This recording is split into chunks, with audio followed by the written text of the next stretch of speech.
À l'automne de l'an 51 avant notre ère, dans les salles de marbre du palais royal d'Alexandrie, l'air était imprégné d'encens et de silence. Le corps de Ptolémée d'Az gisait immobile, préparé pour un rituel qui promettait l'éternité, mais n'offrait aucun réconfort aux vivants.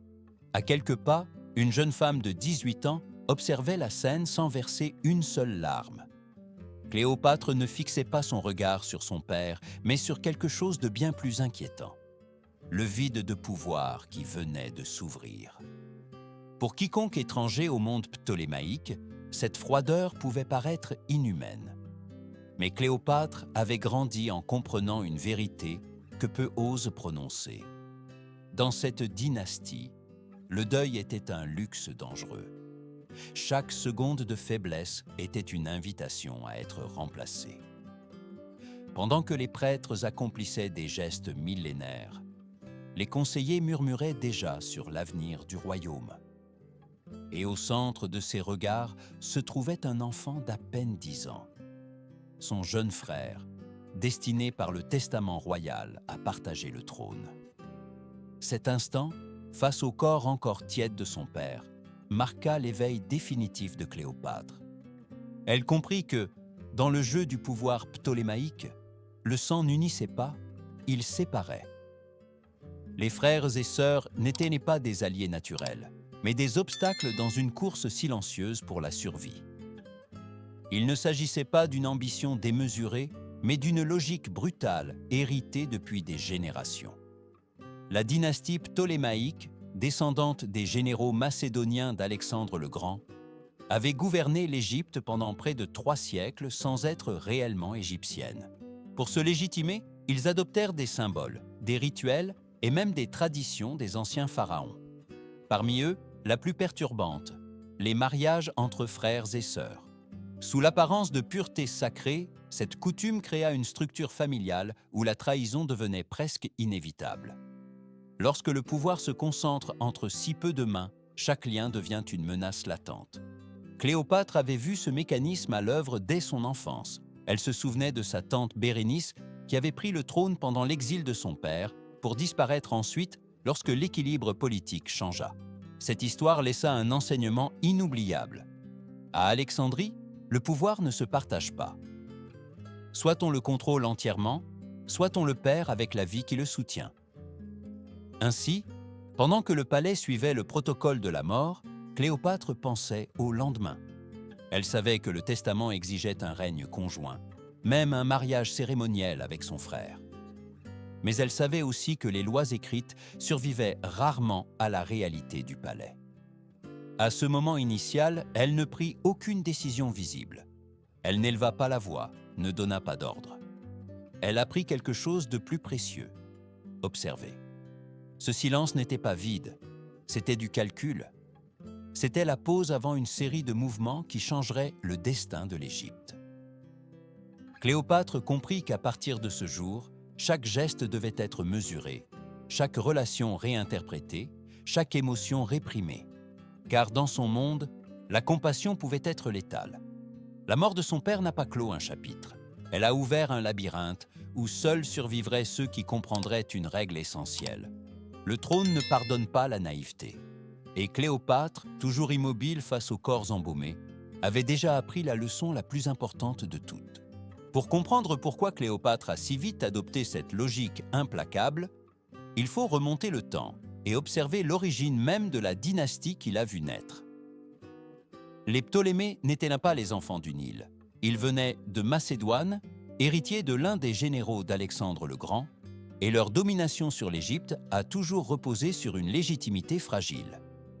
Ils gouvernaient une terre ancienne, profondément religieuse, qui vénérait ses souverains comme des intermédiaires entre les dieux et les hommes. Pour survivre, les Ptolémées ont dû devenir plus que des conquérants. Ils devaient apparaître pharaons. Ils adoptèrent tous les rituels, les titres et les images sacrées de l'Égypte millénaire. Mais ils adoptèrent aussi une tradition qui allait changer à jamais le destin de leur famille, le mariage entre frères et sœurs. Sous l'apparence d'une coutume sacrée destinée à préserver le sang royal, cette pratique concentra le pouvoir dans un cercle de plus en plus étroit. Au fil des générations, la famille royale se transforma en un espace où l'intimité et la rivalité se confondaient, et où chaque naissance était aussi le début d'une future menace. Dans ce système, la politique ne se négociait pas dans des conseils ouverts, mais dans des couloirs fermés et des pièces privées. Les mères craignaient leurs enfants, les frères et sœurs grandissaient en se méfiant les uns des autres, et les alliances familiales ne duraient que tant qu'elles étaient utiles. Le trône n'était pas un symbole abstrait, mais une garantie de survie. Le perdre signifiait disparaître, parfois sans laisser de traces dans les registres officiels. Cléopâtre a grandi en observant ce monde de l'intérieur. Elle n'a pas été éduquée uniquement en philosophie, en mathématiques ou en rhétorique, mais dans la lecture silencieuse des gestes et des absences. Elle a appris que l'histoire du royaume était écrite autant dans les noms qui apparaissaient sur les monnaies que dans ceux qui cessaient d'être mentionnés du jour au lendemain. Elle a compris que le pouvoir, à Alexandrie, se manifestait autant dans la présence que dans l'effacement délibéré. L'expérience de sa tante Bérénice IV devint un avertissement permanent. Pendant l'exil de Ptolémée XII, Bérénice occupa le trône, soutenue par des secteurs de l'élite locale. Mais lorsque l'équilibre politique changea et que Rome décida de soutenir le retour du roi légitime, son règne fut traité comme une anomalie qui devait être corrigée. Son nom, autrefois prononcé avec révérence, fut réduit au silence. Pour Cléopâtre, cette histoire montrait clairement que la parenté n'offrait aucune protection face à la logique du pouvoir. Ce contexte explique pourquoi, après la mort de son père, Cléopâtre n'a pas réagi comme une fille, mais comme une héritière consciente du danger. Le testament qui l'obligeait à gouverner avec son jeune frère n'était pas une garantie de stabilité, mais une invitation au conflit. En théorie, ils partageaient le trône. En pratique, ils partageaient une menace mutuelle. D'un point de vue moderne, il peut sembler impensable qu'une famille vive sous des règles aussi extrêmes. Cependant, même aujourd'hui, dans des systèmes où le pouvoir est concentré sans contrôle, les dynamiques ne sont pas si différentes. La différence est que, à la cour ptolémaïque, ces tensions ne se cachaient pas sous des discours, mais se résolvaient par des silences définitifs. Cléopâtre comprit que son destin ne serait pas déterminé par le sang qu'elle partageait avec ses frères et sœurs, mais par sa capacité à les anticiper. Dans ce monde, survivre signifiait accepter une vérité inconfortable. L'affection pouvait devenir une faiblesse et la faiblesse une condamnation. Avec cette conscience, la jeune reine se prépara pour son premier acte de gouvernement. Non pas un acte visible, mais stratégique. Car avant de déplacer la moindre pièce, Cléopâtre devait apprendre à faire disparaître les autres de l'échiquier. Pendant les premiers mois suivant la mort de Ptolémée XII, le royaume sembla maintenir un calme soigneusement construit. Dans les documents officiels, Cléopâtre et son jeune frère apparaissaient ensemble comme des souverains légitimes, unis par une corégence qui promettait l'équilibre. Aux yeux du peuple, la continuité était assurée. Mais à l'intérieur du palais d'Alexandrie, quelque chose de bien plus subtil commençait à prendre forme. Cléopâtre comprenait que le pouvoir ne s'affirmait pas par des déclarations grandiloquentes, mais par de petits gestes répétés jusqu'à devenir irréversibles. Pendant que les scribes rédigeaient des décrets et que les fonctionnaires scellaient des documents, son nom commença à occuper une place centrale. Au début, à peine perceptible, puis impossible à ignorer. Dans certains ordres administratifs, le nom de son frère apparaissait relégué au second plan. Dans d'autres, il disparaissait simplement. Les monnaies frappées pendant la première année du règne conjoint offrirent le signal le plus clair. Sur celle-ci, le visage de Cléopâtre dominait le métal, projetant autorité et permanence. L'image du jeune roi, en revanche, devint de plus en plus rare. À une époque où la monnaie était l'un des instruments politiques les plus puissants, cette absence parlait avec plus de force que n'importe quel discours. Gouverner, c'était aussi décider qui était visible et qui ne l'était pas. Cette stratégie ne fut pas le fruit de l'improvisation. Cléopâtre savait qu'un enfant sur le trône était, pour de nombreux conseillers, une opportunité. Un jeune roi pouvait être modelé, guidé, utilisé comme une extension d'intérêts étrangers. Et ces intérêts n'étaient pas alignés avec les siens. Potine, l'influent eunuque du palais, et Achillas, général respecté par l'armée, voyaient en Ptolémée XIII une figure plus commode qu'une reine adulte, éduquée et déterminée. Pour eux, Cléopâtre représentait un danger distinct. non pas à cause de son genre, mais à cause de son intelligence. Elle maîtrisait les langues, comprenait la politique internationale et ne montrait aucune intention de devenir un symbole décoratif. Dans un système habitué à manipuler des figures faibles, elle était une anomalie.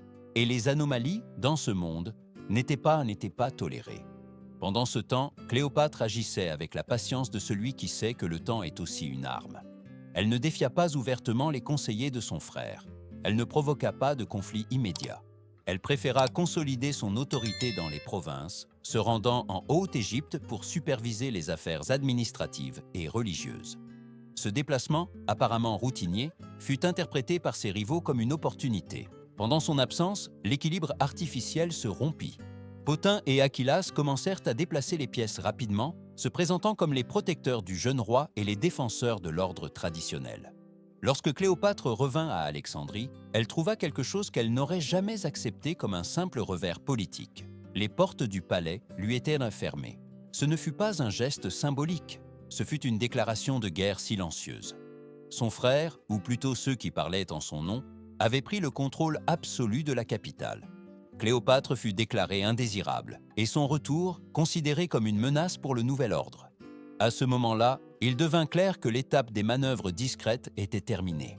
La corégence était une illusion brisée. Le jeu du pouvoir était entré dans une phase plus dangereuse, où la survie ne dépendait plus de la visibilité, mais de la capacité à revenir quand tous croyaient que vous aviez disparu. L'exil fut présenté comme une sentence définitive. Cléopâtre devait quitter l'Égypte et accepter sa défaite en silence. Le message était clair. Si elle revenait, elle ferait face à un destin que l'histoire préférait ne pas détailler. Pour beaucoup, cela aurait signifié la fin. Une retraite forcée, une vie sous la protection incertaine d'une cour étrangère, ou la lente disparition d'une figure autrefois réelle. Mais Cléopâtre interpréta l'exil d'une autre manière, non comme une fin, mais comme un intervalle. Réfugiée dans les régions orientales, entre la Syrie et les frontières instables du royaume, Cléopâtre commença à reconstruire son pouvoir à partir de zéro. Sans palais, sans armée officielle et sans le soutien de la capitale, elle eut recours à la seule chose qu'elle contrôlait encore, son réseau. La dynastie ptolémaïque ne gouvernait pas seulement des territoires, elle dominait des routes commerciales, des contacts financiers et des alliances invisibles qui survivaient même lorsque les trônes changèrent de main. Cléopâtre vendit des bijoux, négocia d'anciennes faveurs et activa des relations qui ne figuraient dans aucun document officiel. Marchands, intermédiaires, leaders locaux et soldats sans patrie commencèrent à entendre son nom. Elle n'agissait pas comme une reine déchue, mais comme une figure qui promettait l'avenir. Dans un monde où la loyauté s'achetait souvent, Cléopâtre comprenait la valeur d'offrir quelque chose de plus que de l'or. Elle offrait la stabilité au milieu du chaos.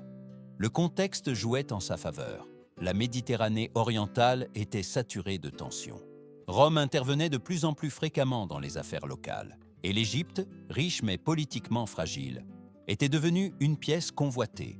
Beaucoup voyaient en Cléopâtre non seulement une héritière légitime, mais une alternative à un enfant gouverné par des conseillers ambitieux.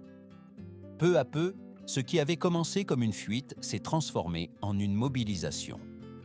En quelques mois, Cléopâtre réunit une force respectable. Ce n'était pas une armée traditionnelle, mais une coalition de mercenaires arabes, de soldats syriens et d'aventuriers grecs, des hommes habitués à servir celui qui pouvait les payer et, surtout, les guider. Cléopâtre ne se contenta pas de financer cette force. Elle l'organisa, la motiva et l'intégra dans un récit clair. Le retour sur le trône n'était pas une rébellion, mais une correction. D'une perspective moderne, cette stratégie rappelle comment le pouvoir réel réside rarement dans les fonctions officielles. Il réside dans la capacité à mobiliser des ressources, des personnes et des volontés, même lorsque le système formel vous a expulsé. Cléopâtre, loin de disparaître, devint une menace plus dangereuse précisément parce qu'elle n'était plus liée aux règles du palais. Au début de l'an 48 avant notre ère, Cléopâtre prit une décision qui changea le cours de son histoire. Avec sa force rassemblée, elle marcha vers la frontière orientale de l'Égypte. Elle ne le fit pas avec hâte ni avec désespoir. Elle avança comme quelqu'un qui savait que le temps, cette fois, jouait en sa faveur. Pendant ce temps, à Alexandrie, ses ennemis célébraient une victoire qu'ils ne comprenaient pas encore entièrement. Ils croyaient avoir éliminé une rivale. Ils ne savaient pas qu'ils avaient créé quelque chose de pire, une reine sans trône, mais avec un but. Pendant que Cléopâtre avançait de l'Est, avec une force construite dans l'ombre, le monde qui entourait l'Égypte commençait à trembler. Rome, le pouvoir qui soutenait et menaçait à la fois la dynastie ptolémaïque, était consumé par une guerre interne qui entraînait toute la Méditerranée. Jules César et Pompée le Grand, anciens alliés, se disputaient le contrôle de la République. Cette lutte, lointaine en apparence, était sur le point de projeter son ombre définitive sur Alexandrie. Pompée, vaincu en Grèce, chercha refuge là où il croyait qu'il existait encore une dette de gratitude. Des années auparavant, il avait aidé le père de Cléopâtre à retrouver le trône, et il était convaincu que ce souvenir lui ouvrirait les portes de l'Égypte. Pour les conseillers de Ptolémée XIII, son arrivée représentait un dilemme dangereux. L'accueillir signifiait affronter l'homme qui allait probablement gagner la guerre civile romaine. Le rejeter, une offense difficile à justifier. Ils choisirent une troisième voie, calculée et fatale. Éliminer le problème avant qu'il ne devienne une menace. La décision fut présentée comme un acte de prudence politique. En réalité, ce fut une preuve de myopie stratégique. En offrant à César une solution empreinte de cynisme, les conseillers crurent faire preuve de loyauté. Ils ne comprirent pas que, pour Rome, certaines formes importaient autant que les résultats. La dignité du pouvoir romain n'acceptait pas de raccourcis silencieux. Lorsque César arriva à Alexandrie, il ne trouva pas de gratitude, mais de l'inconfort. Le geste qui prétendait assurer l'alliance avec Rome se transforma en un affront. Pour lui, il ne s'agissait pas seulement d'une perte personnelle ou politique, mais d'un signal alarmant. L'Égypte était un royaume capable d'agir sans comprendre les règles non écrites de la domination romaine. Et cela la rendait instable. César s'installa dans le palais royal, non comme hôte, mais comme arbitre. Il déclara qu'il y resterait jusqu'à ce qu'il ait résolu la dispute successorale et que l'ancienne dette du royaume envers Rome soit réglée. Par cet acte, il transforma une crise interne égyptienne en une affaire d'envergure internationale. Le trône d'Égypte ne se déciderait plus seulement entre frères et conseillers, mais sous le regard de l'homme le plus puissant du monde romain. Pour Cléopâtre, cette arrivée fut un signal univoque. Elle comprit que la confrontation directe avec son frère pouvait ne pas être la voie la plus efficace. Le véritable centre de gravité avait changé. Il ne se trouvait plus uniquement à Alexandrie, mais dans la volonté de César. Si elle parvenait à l'influencer, elle n'aurait pas besoin de vaincre son frère sur le champ de bataille. Elle pourrait le faire sur un terrain plus subtil où les décisions se prenaient en privé. À ce point, l'histoire cessa d'avancer comme une simple dispute dynastique et se transforma en un jeu d'alliance, de perception et de pouvoir symbolique. Cléopâtre comprit que le retour sur le trône ne dépendait pas seulement des armées, mais de savoir quand apparaître et surtout comment le faire. Pendant que César évaluait le chaos dont il héritait, Cléopâtre préparait le mouvement le plus audacieux de sa vie. Un mouvement qui ne nécessitait ni épée ni cri, mais une entrée calculée au bon endroit, au moment précis. Cléopâtre savait qu'elle ne pouvait pas entrer à Alexandrie comme elle l'avait fait auparavant. Son nom était connu, son visage reconnaissable, et chaque accès au palais était surveillé par des soldats loyaux à son frère. Apparaître ouvertement aurait signifié disparaître immédiatement de l'échiquier. Elle choisit donc un chemin différent, un chemin qui ne dépendait pas de la force, mais de l'impact. Comme Plutarque le racontera plus tard, Cléopâtre revint en ville par la mer, sous la protection de la nuit. Elle n'arriva pas comme une reine vaincue, mais comme une figure prête à réécrire la scène entière. Son allié, Apollodore de Sicile, conçut une ruse aussi simple que risquée. Cléopâtre fut cachée à l'intérieur d'un ballot de toile, un objet quotidien qui n'éveillerait pas les soupçons. Cette charge traversa les contrôles du palais sans attirer les regards, comme tant d'autres marchandises destinées aux appartements privés. Lorsque le ballot fut ouvert devant Jules César, n'émergea pas une suppliante, Cléopâtre émergea. La scène, répétée pendant des siècles, ne doit pas être comprise comme un geste théâtral vide, mais comme une déclaration d'intention. Elle ne demandait pas de protection. Elle exigeait la reconnaissance. Elle se présenta comme l'héritière légitime, dépouillée par des intrigues de palais, et offrit quelque chose que peu pouvaient offrir. Une solution stable pour l'Égypte à un moment de fragilité régionale. Ce qui se passa cette nuit-là fut enveloppé de silence. Il n'y a pas de registre direct, seulement des interprétations ultérieures. Mais le lendemain matin, quelque chose avait changé. La posture de César n'était plus neutre. Il était passé d'observateur à acteur principal. Pour un homme habitué à mesurer le pouvoir en termes de stratégie et de contrôle, Cléopâtre représentait une alliée exceptionnelle, cultivée, persuasive et profondément consciente de la valeur symbolique du trône égyptien. Cléopâtre avait à peine 21 ans. César dépassait la cinquantaine. La différence ne résidait pas seulement dans l'âge, mais dans le type de pouvoir que chacun incarnait. Il dominait les armées et les territoires. Elle dominait les récits. Elle comprenait comment transformer une faiblesse en avantage, comment se présenter non comme un problème, mais comme une réponse. Lorsque Ptolémée XIII fut convoqué au palais et trouva sa sœur assise à côté de César, il comprit immédiatement que l'équilibre avait disparu. Cette image, plus que n'importe quel décret, scella sa défaite initiale. Il ne s'agissait pas seulement d'une trahison politique, mais de l'évidence que le centre du pouvoir avait changé de main, sans une seule bataille. Dans les rues d'Alexandrie, la tension monta rapidement. Les conseillers du jeune roi alimentèrent l'idée d'une humiliation nationale, présentant la présence romaine comme une imposition intolérable. César, conscient du danger, tenta de canaliser la crise par des gestes légaux. Il fit lire en public le testament de l'ancien roi, insistant sur le fait qu'il ne faisait que respecter sa volonté. Mais les mots ne suffisaient plus. La ville était divisée et le conflit approchait d'un point de non-retour. Cléopâtre avait réussi l'impensable, convertir une entrée clandestine en l'acte politique le plus décisif de sa vie. Sans lever une épée, elle avait retrouvé sa place au centre du pouvoir. Le prix de ce coup n'avait pas encore été payé. Et Alexandrie, au bord de la fracture, était sur le point de devenir le théâtre d'une épreuve bien plus dure. La lecture publique du testament ne calma pas Alexandrie. Au contraire, elle mit à nu une ville coupée en deux, respirant méfiance et peur. Pour de nombreux habitants, la présence de César au palais ne représentait pas un arbitrage, mais une domination. Les conseillers de Ptolémée XIII profitèrent tout de ce sentiment et le transformèrent en un récit dangereux.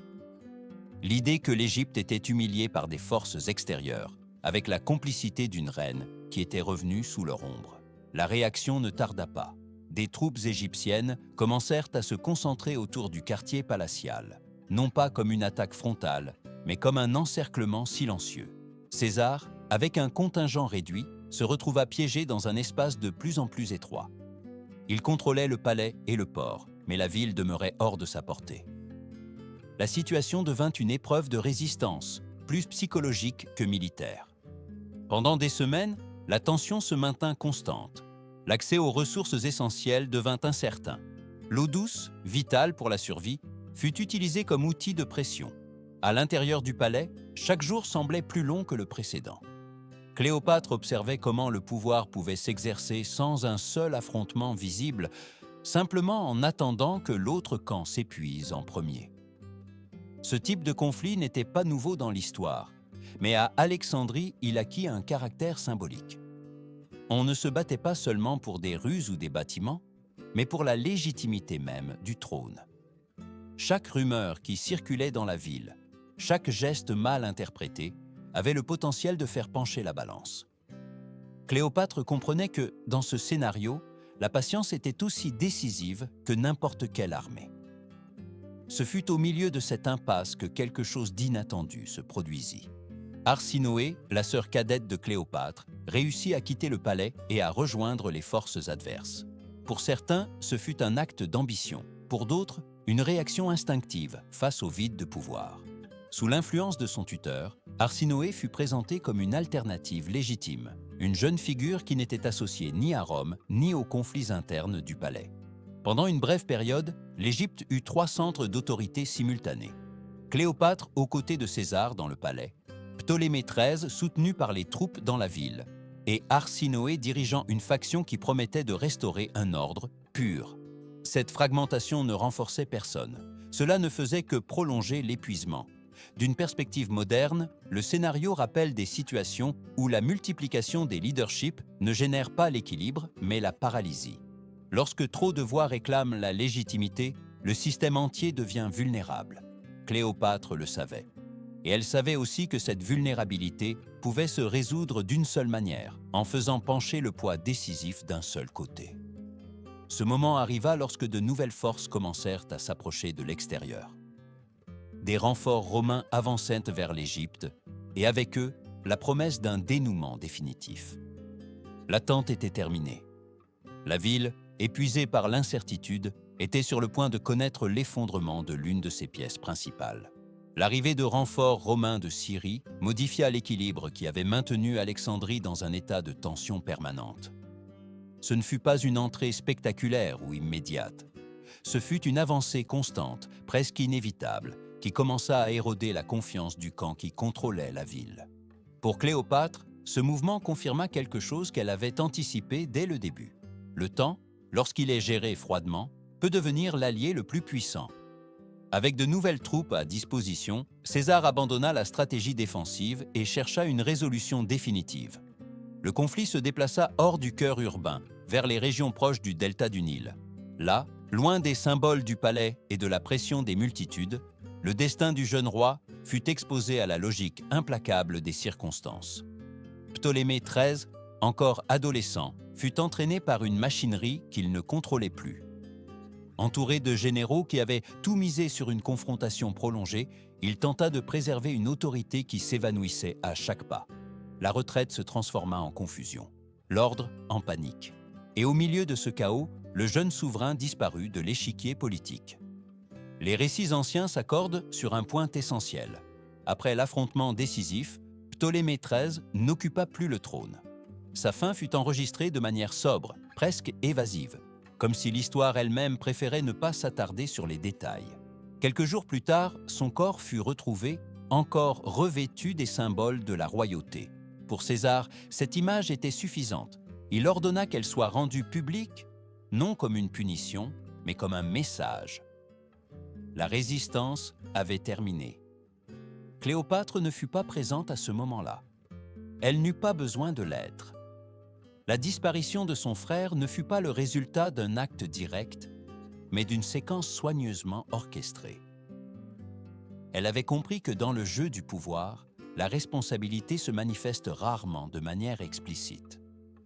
Parfois, il suffit de placer les rivaux sur la bonne voie et de laisser les circonstances faire le reste. Avec Ptolémée XIII hors de scène, le conflit perdit son axe principal. Les factions restantes commencèrent à s'effondrer, privées du symbole qui les unissait. Arsinoé fut capturée peu après, et avec elle s'éteignit la dernière alternative, visible au nouvel ordre qui émergeait. Aux yeux du monde, Cléopâtre avait récupéré le trône grâce au soutien romain.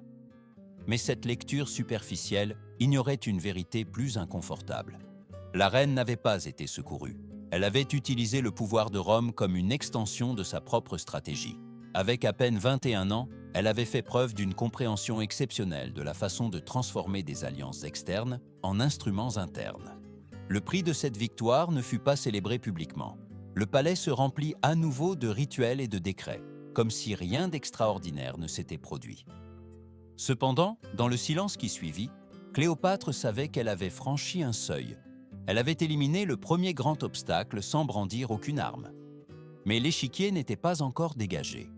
Le pouvoir absolu, dans la tradition ptolémaïque, exigeait toujours de nouvelles concessions.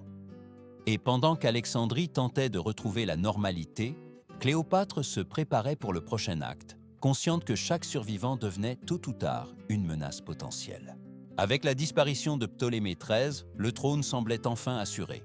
Mais à la cour ptolémaïque, la stabilité n'était jamais qu'une apparence soigneusement entretenue. Cléopâtre savait que la victoire devait être présentée comme une continuité, non comme une rupture. C'est pourquoi elle suivit la tradition qui avait défini sa dynastie pendant des générations. Elle avait besoin d'un co-régent. Ce rôle échut à son jeune frère, Ptolémée XIV, un enfant d'environ 12 ans. Le mariage cérémoniel qui les unit ne cherchait ni affection ni alliance réelle, mais la légitimité. Dans les décrets et sur les monnaies, son nom apparaissait à côté de celui de Cléopâtre. En pratique, il ne gouvernait pas. Il n'avait pas ses propres conseillers, ni de base politique, ni d'expérience. Il existait comme symbole, et les symboles à Alexandrie étaient des outils qui pouvaient être contrôlés. Pendant les années suivantes, Cléopâtre exerça le pouvoir de manière quasi absolue. Elle voyagea fréquemment à Rome, où sa relation avec Jules César devint publique et scandaleuse. Pour l'élite romaine, la présence d'une reine étrangère, mère de l'enfant non reconnu de César, était une provocation ouverte aux normes traditionnelles. Pour Cléopâtre, en revanche, Rome était une scène de plus où consolider sa position. Là, elle apprit que le pouvoir ne s'impose pas seulement par l'autorité, mais aussi par la proximité avec ceux qui le détiennent. Cependant, cette proximité avait un coût. Lorsque César fut éliminé au cœur du pouvoir romain, Cléopâtre perdit d'un coup sa plus grande protection externe. Elle revint à Alexandrie rapidement, accompagnée de son jeune fils, Césarion, consciente que le monde avait de nouveau changé. Rome entrait dans une autre période d'incertitude, et l'Égypte ne pouvait se permettre des fissures internes. Ptolémée XIV, déjà adolescent, commença à cesser d'être un symbole passif. Son âge lui permettait, du moins en théorie, d'attirer des soutiens et de générer des attentes. Dans un système où la parenté se transformait facilement en prétexte politique, sa simple existence représentait un risque.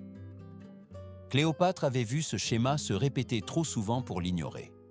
Quelques mois après son retour, Ptolémée XIV mourut subitement. La version officielle parla de maladie. Les récits anciens, plus prudents, laissèrent place au doute. Il n'y eut pas d'accusation directe ni de preuves concluantes. Seulement une coïncidence troublante. Sa mort résolvait immédiatement le dernier obstacle interne au pouvoir de Cléopâtre. La réaction fut rapide et précise. Césarion, à peine âgé de 3 ans, fut proclamé corégent. Un enfant trop jeune pour gouverner, trop proche pour être remis en question. Pour Cléopâtre, c'était la solution parfaite. Le trône était assuré sans générer de résistance visible. Même ainsi, une ombre persistait à l'horizon. Arsinoé, sa sœur cadette, était toujours en vie en exil. Protégée par le droit d'asile à Éphèse, elle représentait une alternative symbolique qui pouvait être utilisée par toute faction mécontente. Tant qu'elle existerait, la possibilité d'un défi ne disparaîtrait jamais complètement. Cléopâtre le comprenait mieux que quiconque. Dans le monde qu'elle avait hérité, il ne suffisait pas de vaincre. Il fallait fermer toutes les portes qui pouvaient se rouvrir. Et pour cela, elle avait besoin de quelque chose de plus qu'une autorité locale. Elle avait besoin d'un nouvel allié, un allié prêt à ignorer les limites que d'autres respectaient. Cet allié était déjà en chemin. L'allié dont Cléopâtre avait besoin apparut lorsque le monde romain se réorganisa à nouveau. Marc-Antoine, l'un des hommes les plus influents après la chute de César, prit le contrôle des provinces orientales. Son pouvoir était immense, mais aussi son besoin de légitimation. Il gouvernait des territoires lointains, culturellement complexes, et il avait besoin d'alliances qui ne reposent pas seulement sur la force militaire, mais sur des symboles capables d'impressionner aussi bien les rois que les peuples. Antoine convoqua Cléopâtre à Tarse, en Cilicie, sous prétexte de clarifier d'anciennes accusations politiques. Cela aurait pu être un interrogatoire. Cléopâtre le transforma en une représentation calculée. Elle arriva par le fleuve dans une embarcation ornée de richesses et de couleurs rituelles, se présentant comme une figure quasi divine, entourée d'un décor conçu pour provoquer l'émerveillement. Ce ne fut pas une démonstration de luxe vide, mais une affirmation de pouvoir narratif. Cléopâtre comprenait que, dans le monde antique, celui qui contrôlait le rituel contrôlait la perception. Marc-Antoine fut captivé, non seulement par la femme, mais par ce qu'elle représentait. Continuité, richesse, une porte vers un Orient que Rome désirait dominer sans détruire.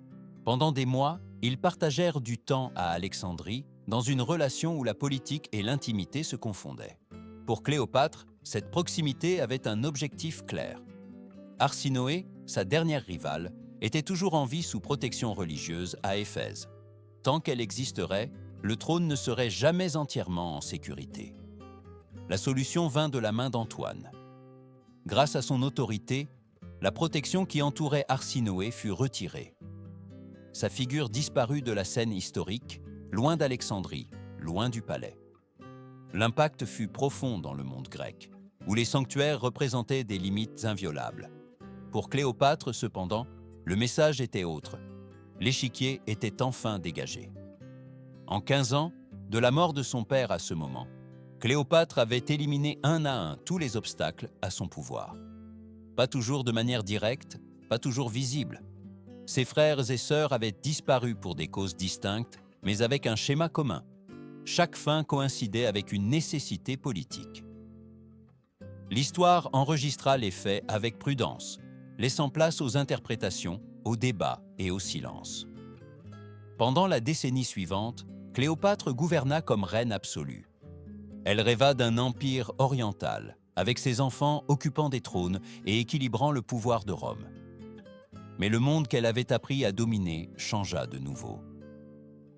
La guerre civile romaine atteignit finalement l'Égypte.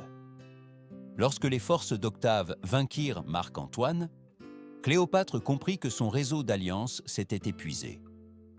Acculée, confrontée à la possibilité d'être exhibée comme un trophée, elle choisit une fin qui maintiendrait intact son contrôle sur le récit. Sa disparition mit fin non seulement à une vie, mais à une ère. Avec elle se termina la dynastie ptolémaïque et l'Égypte indépendante devint une province romaine. Aujourd'hui, à plus de 2000 ans de distance, Cléopâtre reste objet de fascination. Souvent transformée en mythe romantique, son histoire réelle est plus inconfortable. Elle fut une survivante dans un système qui ne pardonnait pas les erreurs. Dans ce système, ses propres frères et sœurs n'étaient non pas de la famille, mais des rivaux inévitables. Cléopâtre n'a pas agi par cruauté gratuite, mais par une logique apprise dès l'enfance. Dans son monde, ne pas éliminer signifiait disparaître. Elle a gouverné parce qu'elle a compris mieux que quiconque les règles invisibles du pouvoir antique. Et bien que l'histoire l'ait finalement rattrapée, pendant des années, elle a démontré que l'intelligence froide et la détermination pouvaient soutenir un trône plus fermement que n'importe quel lien de sang. Si cette histoire vous a fait réfléchir sur les vérités cachées du passé, abonnez-vous à la chaîne et laissez en commentaire quelle figure historique vous aimeriez découvrir dans le prochain récit.